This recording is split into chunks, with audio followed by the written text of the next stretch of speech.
bienvenue dans votre magazine multiculturel Carrefour. Aujourd'hui, nous sommes au 3e Carrefour, mais de la solidarité, organisé par la Fédération genevoise de coopération, la FGC. Une occasion exceptionnelle pour vous présenter notre émission d'aujourd'hui, Femmes migrantes et développement. Vous savez que les migrants envoient aujourd'hui 300 milliards de dollars dans les pays d'origine chaque année, 5 fois plus que l'argent versé par la coopération internationale. Une partie de cet argent est versée aux familles pour l'alimentation, l'éducation des enfants ou les logements. Une autre partie est quand même investie dans des projets d'aide au développement pour des projets sociaux ou économiques. Dans ce contexte, les migrants deviennent des investisseurs intéressants. Regardez avec nous les témoignages de quelques femmes qui se sont engagées dans ces projets au développement.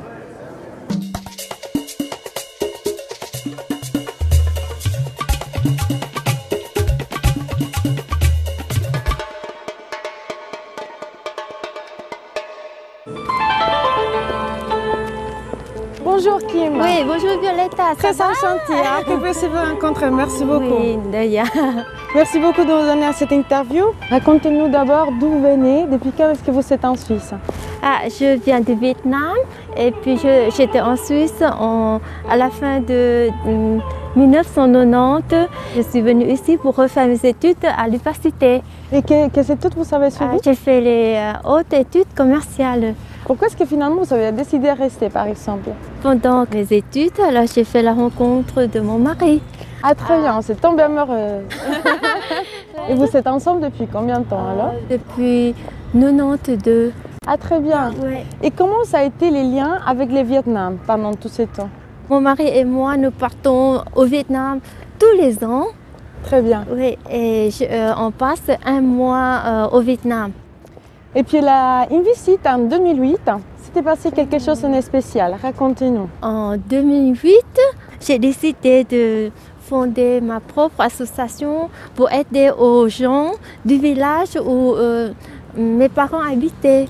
Et qu'est-ce qui se passe dans cette région-là? Comment est-ce qu'il s'appelle? Et puis quels sont les besoins de cette population? Ce petit village s'appelle Toubon et il pleut 6 mois par an.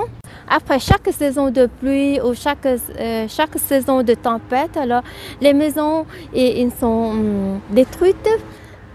Et puisqu'ils n'ont pas d'argent, alors ils laissent les maisons comme ça. On m'a donné des photos des maisons, des l'après. Et puis quand je suis arrivée en Suisse, alors j'ai parlé à mes amis. Et puis on a décidé de faire une association pour collecter de l'argent, pour aider ces gens à reconstruire la maison. C'est pourquoi on a donné le nom à notre association, c'est Offrir un toit.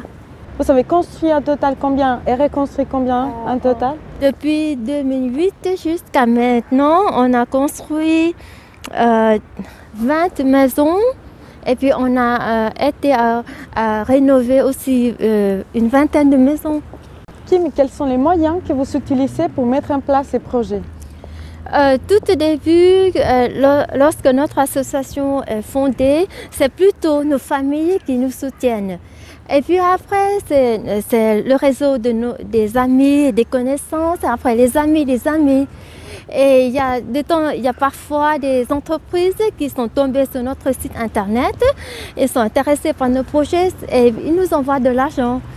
Très bien. Et pour la mise en place des projets, qui fait quoi? Est-ce que les gens, la population au Vietnam, est-ce qu'ils collaborent aussi à la construction de ces projets? Mais oui. Par exemple, pour la reconstruction des maisons, nous avons une personne de confiance qui est un moine bouddhiste. Il va sur place pour regarder la situation de la famille et puis il demande à la famille d'aller demander de l'aide à la commune. Mais normalement, la commune elle n'a pas d'argent, il donne une très petite partie. Avec l'aide de la commune, le moine demande à la famille d'aller demander de l'aide aussi à leurs amis, à leurs parents. Très bien, donc il y a la famille, un peu les villages qui se mettent en solidarité en construisant les maisons. Pour une maison de 4 mètres sur 7 mètres, c'est 28 mètres carrés, ça coûte 25 millions, c'est-à-dire à peu près 1500 francs suisses. Avec 1500 francs suisses, on peut construire une maison. Oui, Pour une famille, sont des maisons pour combien de personnes environ? Normalement, c'est les parents avec 2 à 3 enfants. Quel est votre sentiment quand les gens reçoivent ces maisons? Moi, maintenant, depuis que je pourrais être comme ça, je change ma façon de vivre aussi. Parce que je dis, avec si peu d'argent, on peut aider, on peut donner de l'argent à une famille comme ça. C'est pourquoi je change aussi ma façon de dépenser. Et concrètement, racontez-nous quels sont les projets qui sont maintenant en place. Tout au début, c'est la reconstruction des maisons qui est notre vocation initiale. Et après ça, il y a des besoins qui arrivent. Il y a des opérations de cœur des enfants, des familles pauvres. Après, il y a la construction des dispensaires pour aider aux gens du village qui n'ont pas d'argent pour se faire soigner. Et puis, il y a aussi notre projet de cours d'anglais pour les enfants du village. Parce que tôt ou tard, il y a le tourisme qui va se développer dans cette région, donc on va les préparer. Qui sont les membres de l'association? Dans notre comité, il y a 7 personnes, donc 5 Suisses et 2 Vietnamiennes. Et on va rencontrer Michel, qui est notre président, qui est très actif. Très bien, merci. On y va alors. Oui.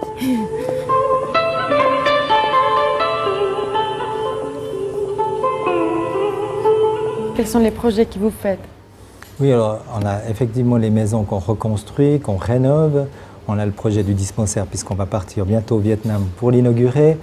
On a un projet d'orphelinat qui a déjà débuté, mais on attend des fonds pour pouvoir le continuer. On a un projet de reboisement de montagne. On a un projet aussi qui court actuellement, c'est la formation des enfants. On leur apprend l'anglais. On a aussi des autres projets tels que les opérations de cœur d'enfants. Parce qu'au Vietnam, c'est très cher. On a la plantation de plantes médicinales. Puis j'ai plein de petits projets encore dans les tiroirs. Mais... dans la région, il n'y a pas d'usine, il n'y a rien. Voilà, et puis les gens, ils sont pauvres, on ne peut pas les aider éternellement. Alors on va lui donner un moyen pour gagner leur propre vie. Et pour ça, on a 2 projets. Le premier projet, c'est la culture de plantes médicinales qui est liée avec le dispensaire. Comme ça, oui, on peut fabriquer nos médicaments avec des plantes sur place, comme ça revient moins cher. Au début, on va former les ouvriers, les villageois, pour comment planter ces plantes. On va les former pendant 6 mois et puis on les paye comme nos ouvriers. Après, quand ils ont appris le métier, alors ils vont planter eux-mêmes les plantes médicinales et puis ils vont revendre à nous leurs propres produits. À ce moment-là, on ne les paye plus comme ouvriers, mais ils gagnent leur vie en vendant leurs propres produits. Ça leur donne du travail et puis après, ils peuvent même enseigner ça à leurs enfants. Et puis, de fil en aiguille, on apporte notre aide en fait, qu'ils soient autonomes les gens. Bonjour madame. Bonjour, bienvenue. Merci beaucoup.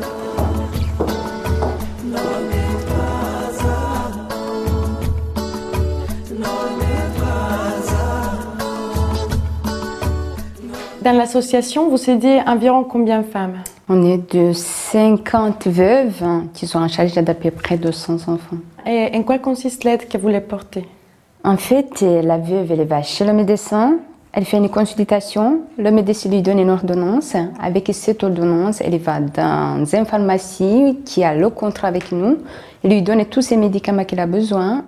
Pour moi, je suis partie dans un objectif de donner l'espoir. Je voulais dire à ces dames qui sont devenues veuves pendant le génocide et qui ont perdu l'espoir que dans le monde, on peut donner un espoir à quelqu'un qui ne nous connaissait pas pour lui dire « tu n'es pas seul ».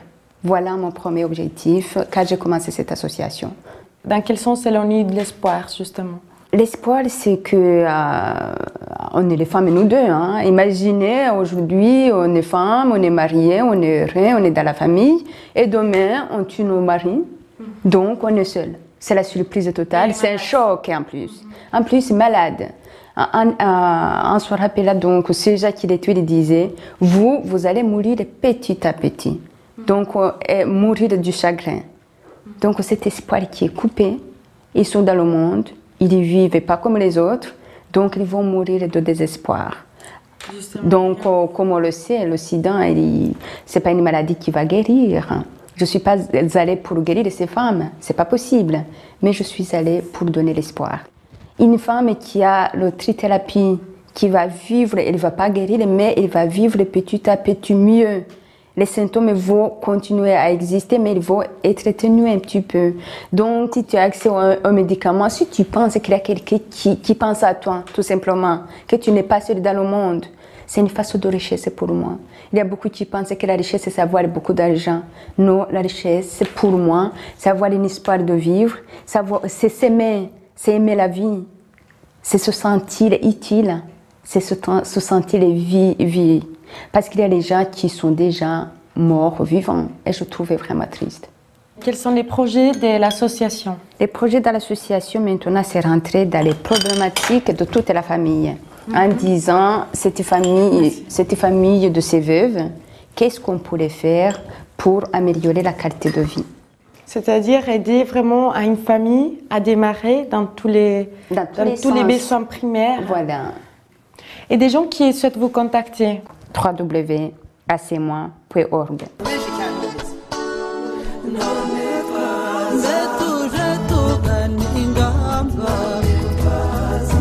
Pourquoi pour vous c'est important de garder ces liens avec votre pays d'origine? C'est très important de garder les origines à nous parce que je suis noire, j'ai ma peau là, partout où je passe, tout le monde le sait que je ne suis pas suisse.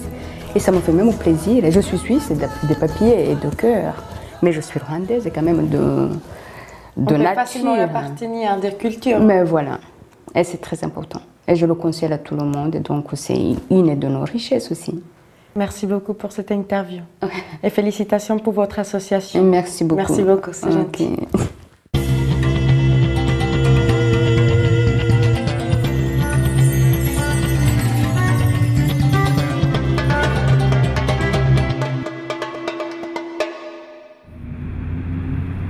Madame Moreno, on sait qu'en 2010, on estime 214 millions de migrants internationaux et parmi ces nombres, les 49% sont des femmes.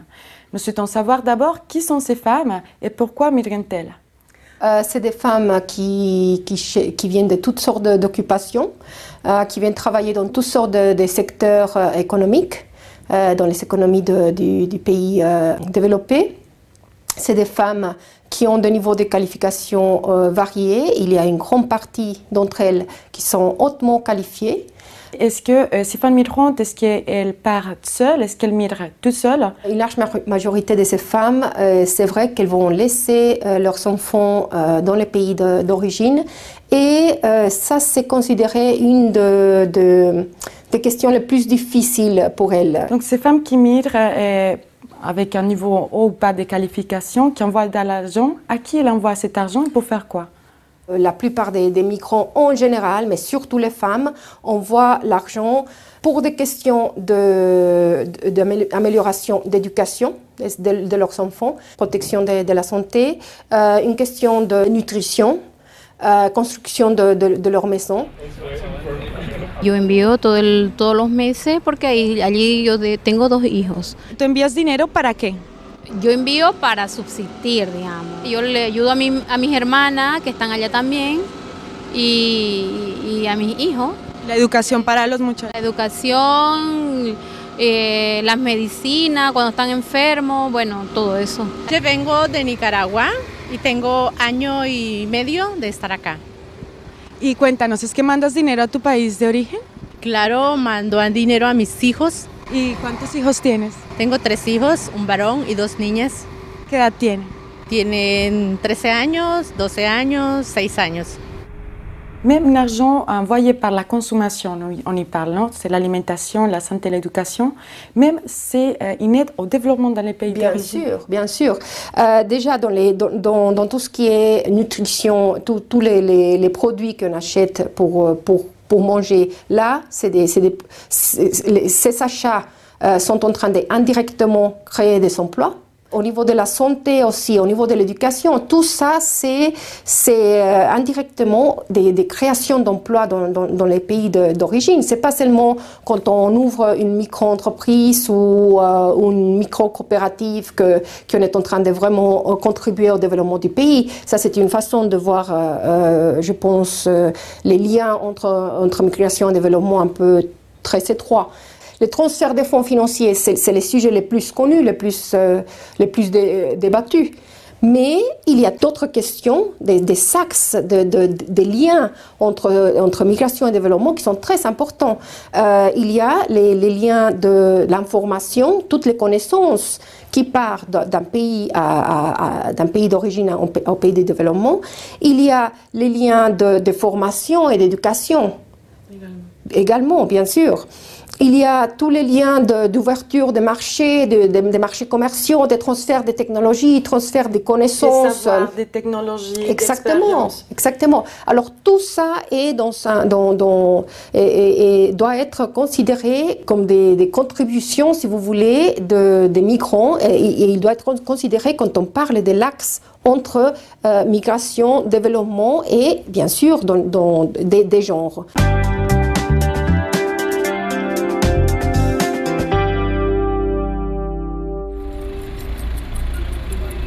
Vous m'avez dit que vous travaillez dans un lieu de transfert d'argent. Est-ce que vous connaissez des femmes justement qui envoient l'argent dans les pays d'origine? Est-ce que c'est assez nombreux, le nombre de femmes? Oui, énormément. On dirait que c'était le 60%. Vous envoyez l'argent dans votre pays d'origine? Oui, j'envoie l'argent à mon pays. Surtout à mon frère, à mon fils et à ma mère. Et depuis combien de temps est-ce que vous envoyez l'argent? Depuis 10 ans. On a parlé des développements et genre, justement. Est-ce qu'on sait s'il y a certaines particularités dans cet envoi d'argent? Est-ce que les femmes ils se comportent d'une manière différente que les hommes? Une des différences, par exemple, c'est que les femmes envoient une proportion beaucoup plus élevée de leur salaire que les hommes. En fait, les femmes gagnent moins que les hommes pour le même type de travail. Hein. Mais même si elles gagnent moins que ces hommes, elles essayent d'envoyer une proportion, un pourcentage beaucoup plus élevé de ce qu'elles reçoivent comme rémunération. Et dans une durée aussi plus longue? Oui, il y a des études qui nous parlent de ça, que les femmes peuvent continuer à envoyer ces fonds à leur famille pendant une durée beaucoup plus longue.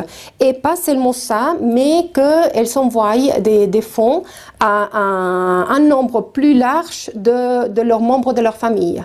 On a parlé de ces transferts de fonds et puis sous côté positif, donc qui aide au développement dans les pays d'origine, mais aussi quel est le prix à payer pour les femmes? Les prix les plus importants à payer pour ces femmes, c'est souvent la séparation. C'est l'impact social et psychologique que cette séparation peut avoir sur elle et sur ses enfants. ¿Qué edad tenían tus hijos cuando los dejaste? Uno es 7 años y la otra 12. ¿Cómo fue esa decisión de irte de tu país dejándolos tan pequeños? Es una cosa difícil estar lejos de su familia y bueno, luchando, ¿no? Luchando por ellos, por una vida mejor, porque nuestros gobernantes en nuestros países pues no valoran nada. Souvent, c'est des conditions de travail très précaires. Qui peuvent avoir un impact psychologique sur beaucoup de migrants. Parlons aussi du côté positif du fait qu'il y a de plus en plus de femmes qui migrent tout seules. Aussi, quels sont les avantages d'une certaine manière pour ces femmes? Les avantages, souvent, c'est que ces femmes se sont beaucoup plus indépendantes. Et c'est des femmes qui se disent je suis arrivée dans les pays, j'ai pu me débrouiller toute seule, j'ai trouvé un travail, j'arrive avec un peu de pouvoir. Oui, parce qu'elles sentent qu'elles peuvent aider leur famille et ça leur donne beaucoup de fierté. Donc clairement, les femmes migrantes aident au développement. Exactement. Très bien, merci beaucoup Gloria. Merci à vous. Muchas gracias. De nada.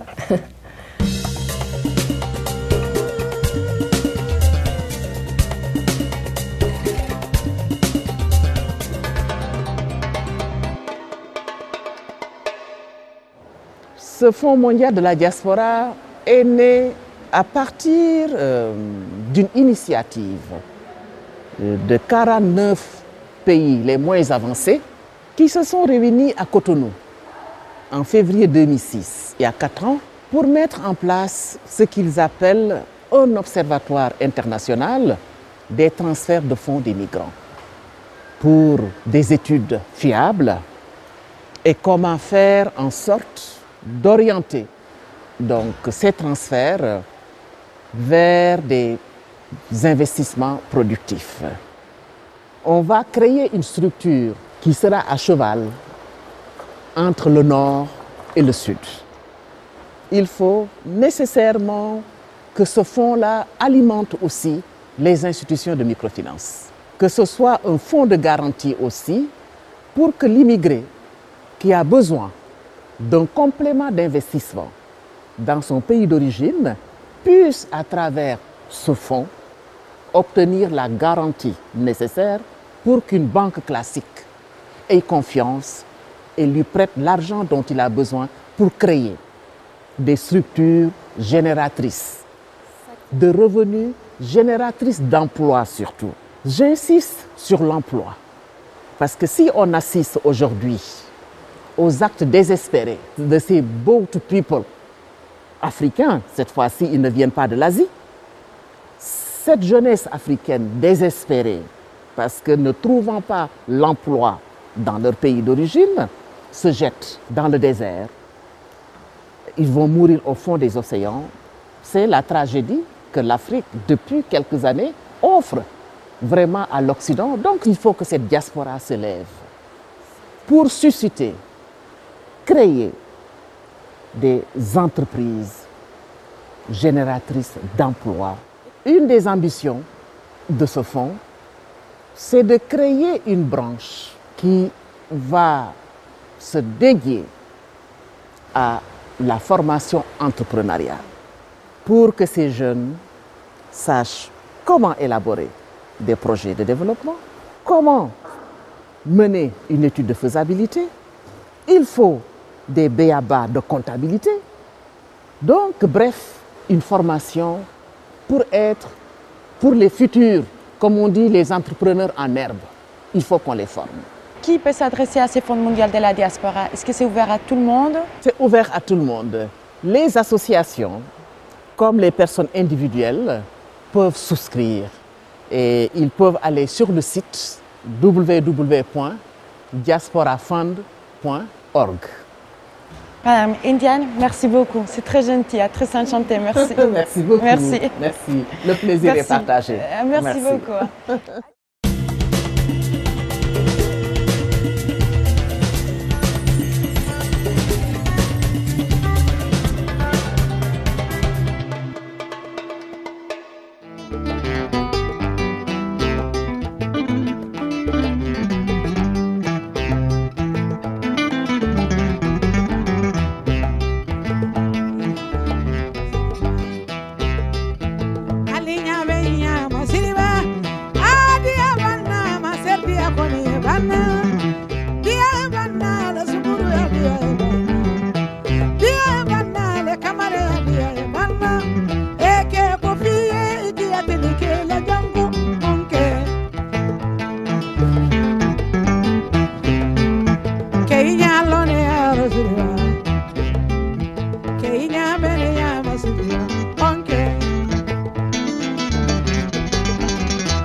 Pour trouver plus d'informations sur les thèmes d'aujourd'hui ou pour revoir nos émissions, alors visitez-nous sur nos sites internet www.alavistatv.net.